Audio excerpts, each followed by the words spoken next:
Welcome to 15 Minutes of Mental Toughness with your host, Dr. Rob Bell. Dr. Rob interviews expert coaches, executives, and athletes about mental toughness and their hinge moments. The Hinge. It connects who we are with who we become, and it only takes one. And now for your host, Dr. Rob.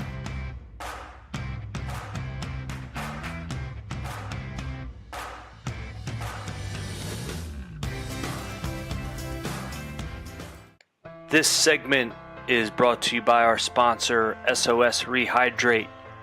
It's an organic electric drink mix that's effective as an IV drip. It's proven by science and used by world-leading athletes because only the best will do for peak hydration performance. I use it myself and love it. Check them out at www.ineedsos.com. Welcome to 15 Minutes of Mental Toughness. I am your host, Dr. Rob Bell. I've been efforting this guest probably for a year because, well, number one, he's my coach. I don't know if you knew that or not, but he's my coach. And he's a coach to hundreds, thousands of people. This is Coach Martin Rooney.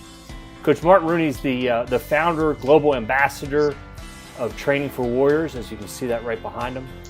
Over 300 locations, 20 countries. Their motto and mission is bringing out the warrior within. I've got to meet Coach Rooney, and I'm always impressed. And whenever I need some motivation, that's the number one guy that I turn to. So I'm really excited about this interview. A little bit more of Coach Rooney. He's been training athletes since 1998. I know we're going to hear about his hinge moment, about how he actually got into that, but has worked with elite athletes, NFL, MMA fighters, WNBA, draft picks, is a purple belt in Jiu Jitsu, and then if there's another trump card you can pull, he's got 8 books out, and I'll put the links up there, but my favorite book, and I think it's the most recent, is Rooney Rules. Coach, thanks for joining us, man. Hey, my pleasure to be here, and it is true. He has been chasing me down, and it's not that we haven't wanted to do this. And hey, as much as he's learned from me, hey, you know, what books are sitting on my shelves right now. But man, whether it's the Hinge or this one, very inspiring too. So guys, make sure, you know, if you're listening to this, I'm sure you've checked that out. But whenever I need a little inspiration, hey, the motivator needs to be motivated sometimes too. But my pleasure to be here, and thanks for that intro and setting the bar so low. You got it, brother. Let's get into it. So 15 minutes of mental toughness. What is mental toughness to you? Wow. Well, hey, as you and I have talked before, having worked with some of the, not only the best athletes in the world, but now even more challenging, I think, working with the weekend warrior, what I really see mental toughness is, if I were to describe it, is some people might think it's, oh, you're just like really tough, or you can push yourself further. But my simple definition would be how well you control yourself in certain circumstances. You know, so it doesn't have to be that you're doing a double triathlon to be mentally tough. You might have to be mentally tough because you got to get 2 of your kids to swim and tennis practice like my wife has to do every day. So that would be the first place I would go with it, is mental toughness is your ability to control yourself in certain situations.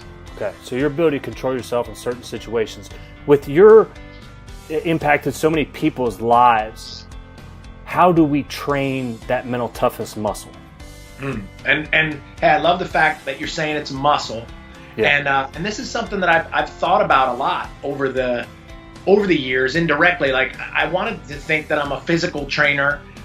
Before that, I was an orthopedic therapist. But really, in all of those scenarios, you're always working with people's minds to make them more. And the best way that I could describe it, I guess, in a short period of time is, picture there's a staircase, right? And at the bottom, you got no mental toughness. Say up 10 or 15 stairs, you got tons of mental toughness. Well, the only way to go from 0 to, say, 20 stairs away is you gotta make these small moves, one small step at a time. And so if I were to have somebody develop toughness, I think the mistake people make, whether it's trying to change their diet or improve their fitness level or improve a relationship, is they try to solve it all in one shot. So they're thinking they're going to jump 20 steps at one time. But really, if you just took the small step, acclimated to that step, and learned what it took to get there, then you could add a little bit more. So you said it, mental toughness is a muscle. It's something you develop. But just like your muscles, you're not going to have arms like Arnold Schwarzenegger in one workout. You won't go from, currently not too tough to a Navy SEAL in a week either. So the way to do it is give yourself small challenges that push you out of your zone, but that you can pass them, and then that's going to open you up for the next one. Yeah. Yeah, we are in a microwave success society where we want results yesterday, the instant results. And your impact with a coach, you and I both know the importance of a coach. I mean, we believe everybody needs a coach, and I think we also believe everybody is a coach. How do you get people to buy in and take ownership of that process so they really are just taking those steps that they have to take? Well, I guess the thing that I would take a step back is with a coach, and there are so many things, that's where, as you know, that's where I spend most of my time now, is really understanding that. Because I do think a coach is integral in, hey, maybe not only growing somebody's mental toughness, but a coach could crush it as well. And anybody listening, I'm sure they're nodding their heads like, yeah, I had a good coach that really helped me out and made me more. And I had a bad coach that said the wrong thing at the wrong time and hurt me too. And ultimately, the first step, I guess I would say, is you don't get to do either until the person trusts you. So they got to trust you. You have to have a relationship that they're listening to you as a coach. And then that coach has to know how that person likes to have interaction, and then be able again to take them a little further with that trust in place so they know it's the right thing to do, and then get them a little success, let them know about it, and then set another expectation, get them more success, let them know about it, have that empathy of what they're going through. And then all of a sudden, not only do they have this relationship with you, but they're waiting for the next challenge. So it's pretty interesting. I do believe that we are all coaches, and every coach's responsibility is to make somebody a little more mentally tougher than they were. But hey, the challenge is it goes back on that coach, because the coach has to know how to do it for themselves first. Right. Go along with that then, Coach. So with coaches, I mean, we can't, and we see it a lot. I mean, they'll just be telling them what to do, and instead of them taking ownership of it. What is the steps that coaches need to take for themselves with that mental toughness piece? Well, hey, I will say this. Say if we're talking about sport coaches right now, right? A sport coach doesn't have to have played in the NFL or been a UFC champ to be a coach. In fact, sometimes that might make you not a great coach, right? Like if Usain Bolt was your sprint coach, he might say, "Hey, just go run real fast." Yeah, do it like I do. Yeah, just run 9.5 like me. Yeah. But I think a coach has to experience and have passed through some of the things that they make somebody do. So if you're going to tell somebody to eat a certain way, if you're going to, or an example would be, hey, you can't go to a piano teacher and they never played piano, right? Like they have to have done something, and that they've carved a little more toughness and then have the ability to show somebody else how to do it. So you mentioned the jiu-jitsu, and hey, I'm also a black belt in judo. Those toughening experiences, I could say they were incredibly valuable, and they were, but I'll also say those never happened for me without my great coaches that I had that were already mentally tougher than I was, and so ultimately that is the responsibility of a coach too. And it's great news that they have to continue to develop themselves and push their limits, which is going to earn the trust of their students or their athletes, and then get those people to take that step up that staircase. We spoke yesterday, and that analogy of like the salad bar came out. And we were talking about how you and I think like I want the salad bar, like that's appealing to me, but with other people, the milkshake line or the ice cream line is definitely more appealing. Yep. How do we start to get people to want to be in that salad bar line, want that chicken and broccoli for meals and really crave that piece? How do we get people on that journey? Well, it's interesting. And to preface that, you and I were talking yesterday. Hey, you're over at Notre Dame and you're watching this huge line at the salad bar, and then not a line for the junk. And really, we almost discovered it right there that the salad bar is an exercise in mental toughness, where those kids have learned, because let's say it this, for anybody listening right now, hey, both Doc and I love going to the salad bar, but I'll say this, I'd love the milkshake too, and I'd love the double cheeseburger. I would like that maybe more, but I'm exercising toughness. Remember, controlling myself in a certain situation, but here's the piece that the doc is hinting at here is all those athletes, it's easier for them because they have one thing that's going to help you with mental toughness, and that's a really strong goal, right? Like imagine you're trying to play football at Notre Dame or girls basketball at Notre Dame right now. I mean, you got to have such a goal, and then you're going to have to do the little things maybe somebody else wouldn't do. That's where that toughness comes in. Because I'll tell you what, the person in the milkshake line probably isn't making the cut, but that person that's in that salad bar line, and then maybe they're studying enough and they're getting to sleep enough, all of those things are not comfortable, but the mental toughness they've developed because of the goal has allowed them to get comfortable with that. So my challenge to everybody listening is, hey, you want to be tougher? Then what's the goal? I brought up judo before. Guys, I had to get comfortable getting choked unconscious. I had to get comfortable possibly having my arms broken, but I was comfortable because I had a goal of what I wanted to become. And because I knew what I wanted to become, there was a toughness level I had to have to achieve that. And that was another piece. So look at that. Man, we're uncovering some big stuff here. You got to have that trust layer with your coaches and coaches that can pull you up, but you got to have your reason.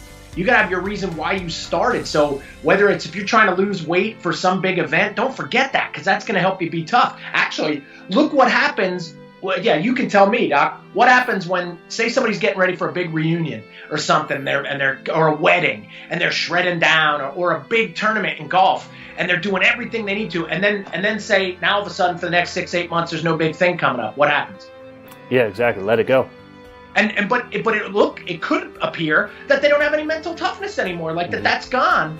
But no, what it was is they don't have a reason anymore. So, man, you see how we got to have this layer of trust. We got to have this reason. I smell a book coming out of this right now. I smell a book. I feel it. I was talking to one of my friends as an NFL referee, and we were just kind of having that conversation. The season was so far away that why wasn't immediate enough for him in terms of that. You know, one of your things that you in your podcast is Into the Roar, and I love that story and how you share that. If we're talking about mental toughness, doing the things you don't want to do, can you elaborate upon that in terms of the mental toughness muscle, and is that going into the roar, and can we do that in all parts of our life? Yeah, well, so that concept, the concept I call it Into the Roar, and it's not a story I made up, but to paraphrase it quickly, these lions are chasing down these gazelles, and what ends up happening is as they stalk them towards the males, and the males jump up and they roar as loud as they can, which usually scares the gazelles right back to the other lions. But the gazelles that survive are the ones that, even in the face of that roar, even in the face of that fear, they push forward faster, because the lions that are roaring aren't expecting to catch anything. And those are the ones that become stronger. Those are the ones that survive. So that always stuck with me, that what we're talking about, that salad bar line is into the roar. Getting to sleep on time is into the roar. Hey, saying the right thing at the right time, being honest at the right time, down to, like we just talked about, maybe it's getting that workout in. None of those are comfortable. But when you go into the roar for that thing that you're after, that thing allows you to be comfortable. So that is this concept that indirectly, I guess I never realized, I was always trying to help make people mentally tougher with the things that I teach. Now, some of it's physical exercise, which I believe without a doubt, that's one of the best ways to immediately toughen yourself mentally, is to be able to pass through that. Like, hey, to get a workout done and another workout done and continue to exercise that muscle, like you said, then it almost becomes automatic. So here's a great example too, at the salad bar line. Let's say right now whoever is listening right now, you're in the milkshake line and you want to be in the salad bar line. Well, the whole thing is that means you got to cross this gap. And the only way that you can do that is, first, you got to get on that salad bar line, and then you got to do it again and again and again and again until it feels so comfortable and so natural that you've developed this toughness level that now it is just natural that going back to the milkshake line would now be the thing that's uncomfortable. Mm-hmm. So really, what's the secret? We got another one. Look, we identified another one. First one, you got to trust the people that are helping you. Next one, you got to have a reason why you want to do it. You know what we just identified right there? You got to practice, baby. Like then, whatever it is, you got to do it more than once. And that maybe is the enemy of toughness that Doc was talking about, is instant gratification. That, oh wow, I didn't get my golf swing down the first time, or oh man, I didn't PR in my race, or I slipped up on eating. No, you got to just keep getting back to the thing that you want again and again and again and again. So we both like the salad bar line because we've been in the salad bar line so long. To leave it would be painful. But the person that hasn't gotten on it yet, they got to do a long string in a row of doing that again and again, which is called practice. And that is, then all of a sudden, you know what they're going to say about you? They're going to say, man, that champ's so mentally tough. And no, maybe it's not that they're any more mentally tough. They've just been doing it so long, they're used to it, you know? You know, when you mentioned that crossing over from the milkshake line to the salad bar, a lot of times, I mean, I always think of, you know, we have these moments in our life that connect who we are with who we become. And I call them hinge moments. And sometimes we don't know when they're coming. We have no idea what they're going to look like, but it could be a person, it could be a decision, it could be an event. And since we can't connect the dots looking forward, we can only connect the dots looking backwards in our life. Share with us what's a hinge moment that happened in your life. Wow. Well, hey, number one, and you know, I'm familiar with that idea and concept because of your book, which I think is great, and I think everybody has to understand that. And when the first time we met, when I got to watch you present about yours, which I think everybody, if you don't know his story, you got to hear it because it's incredibly powerful. But and what I would remind everybody is, everybody listening, you all have hinge moments, and they're actually getting created every day. And if you know that you can only see them looking back, then just make sure whatever you're doing today, it's the right thing, because eventually you're going to look back on it and you're going to see that it's a hinge moment, right? Yep. So that means you could start your diet or anything else new right now.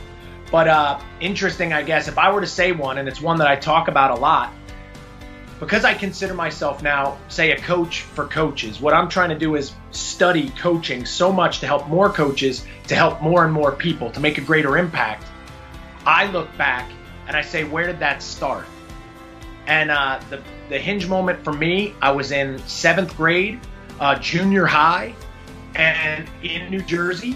And man, I thought I was going to play for the New York Yankees. I was a baseball player, man. I loved baseball. And back then in the early 80s, that was the national pastime. Baseball was king.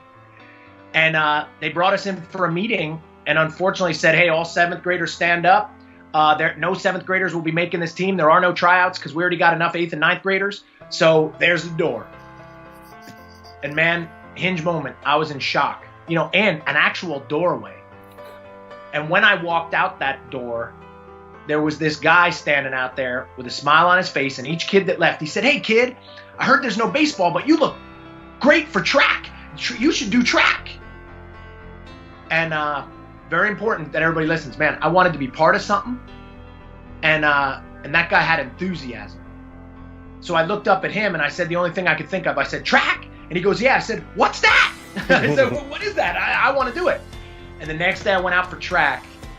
And over the next 5 years, that coach, he took such an interest in me and spent so much time on me and invested into me that sport changed my life. Now I coach track and field, and I've done it for a long time.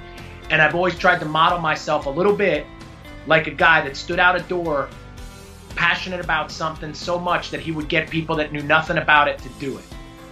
And that, I'll say this, because if he doesn't stand outside that door, I'm probably not on this interview right now. Actually, yeah, I'm surely not on this interview right now. So you want to talk about a hinge moment, and there are so many of them, because then there'll be another, you know, your life is a series of left and rights, right? But that one, a big one, and that guy definitely responsible for making me mentally tough too. It's a fantastic story, man. One person made all the difference in your life. Yeah, and he did it for a lot of people. It wasn't just me. Right. You know, and like that guy, I guarantee that guy is a hinge moment in a lot of people's lives. And that's the power of a coach. See, a coach is somebody that creates those moments for other people. But like we just said, everybody's a coach. So if you're listening, you say, well, I'm not a coach. Well, are you a parent? Are you a boss? Are you a coworker? Are you friends with somebody? Then you are a coach, and you're not just creating those moments for yourself, you're creating them for somebody else every day too. Yeah, absolutely. And then I think of, you know, that guy standing right outside that door impacting your life, and then the thousands of people that you've impacted. And we can't know the results from our actions because of one thing that you say to somebody today that encourages them when they go home to their wife and kids, and now they're just in a little bit better mood, and they kind of share that positivity with them. And yeah, that wave, I call them ripples of a coach. Like that thing that you get spinning like that, we have no idea where it goes. And I'm just getting a taste of that now, where I'll get emails and it'll be somebody from one of my programs around the world that I've never met that'll say, this thing saved my life, where I'm no longer diabetic. My father died of diabetes and now I don't have it anymore. And I've got these kids and I'm going to be able to take care of them. And then you think about the kid's life, and maybe that kid will now have a kid, and who knows, maybe that kid cures cancer someday. You never know the ripple you create, but because you know you create them, then why not?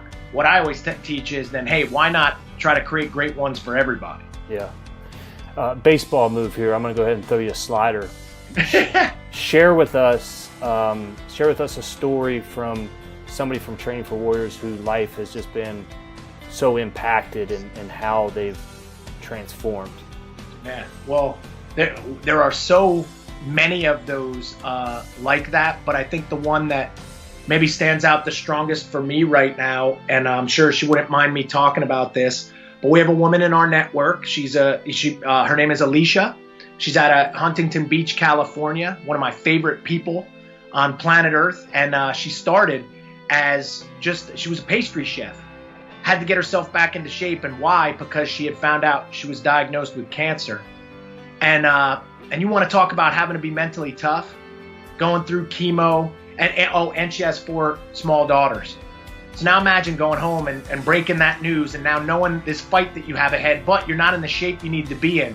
So she attacks her fitness and she attacks her diet, and the cancer goes into remission. But then it comes back. And now imagine the toughness that you got to have again as this thing resurfaces, and now it's worse and it's spreading. But she keeps fighting, and she becomes more tough, and then becomes a coach at Training for Warriors. So then she's so into it. Now she's helping other people, and she beats it again. And then, man, and now it's back again. And it's back again, and she's continuing to fight, and she travels all over the country to all our facilities. She's just nonstop inspiring people left and right. But the thing that I think she's taught me the most from that is every bout and these different trials and all this stuff that she's going through, she's not only become so tough in the face of the thing that we should be most all scared of. See, we talk about making the team at Notre Dame, or we talk about winning a gold medal or making the big putt. But I'll tell you what, all those things mean nothing when somebody gives you a timeline or tells you have cancer or something like that. All those, they're not tough anymore. So maybe that's a cool reminder for everybody today too. But the thing that she's taught me most is in the face of that, in the going into the roar like she does, she's taught us how to live, where every day she's setting up these hinge moments. Every day she's just saying the right things and living the way you're supposed to be living every day, like you didn't have another day left. And I'll tell you that, when you are like that, you know what, that may be the killer for mental toughness. We got another one. So we've hit the trust, we've hit the goals, we've hit the, you got to have a reason. You want to know another one right now? I'm ready. Fear. Fear is the thing that stops mental toughness. That's what gets in your head. You're afraid of that new height in the high jump. You're afraid of what people are going to think of you when you release that new product or something. This fear inside your own head, this conversation, that's the thing that is stopping people from being tough. And you know what? Man, when you've passed through all of that and you're just you, man, you're the toughest person you know. And she is our ultimate example from the network of that. And in a weird way, some of the people that I've met in similar circumstances, they sometimes say, man, that cancer or whatever else is the best thing that ever happened to me. You know, that's what's always interesting is everybody I come across that has encountered something horrible, whether it was an addiction, whether it was a car accident, whether they were quadriplegic, they all say the same thing. It was the worst day, but it was also the best. Because we can't comprehend what life is like that. You know, I'm gonna add one just on top of that, Coach. So I think with those, what she's provided then as well is a model for if she can do it, well, then I can get up at 5:30 and I can do this. Absolutely. She's now, think about it. She's got, remember what we talked about. They're going to trust that coach. The coach has gone there first. So how can you not put your effort in? How can you not do the work when you know what she's doing all the time? So absolutely, again, it's just an example of what we're talking about right there. And ultimately that going back to the biggest challenges, what does that challenge force you to do? That challenge forces you up that staircase. It forces you maybe 5 steps or 10 steps, a little faster than you wanted to.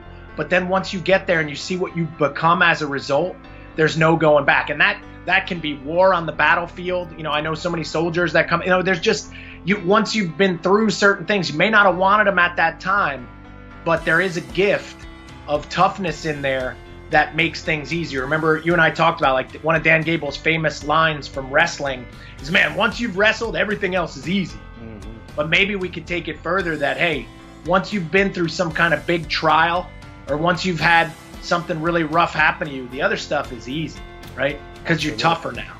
And, you know, it's kind of funny that toughness, you know, like we're talking about in coaching as a combo, it's kind of everywhere, right? Like, you know, every person's affected by it.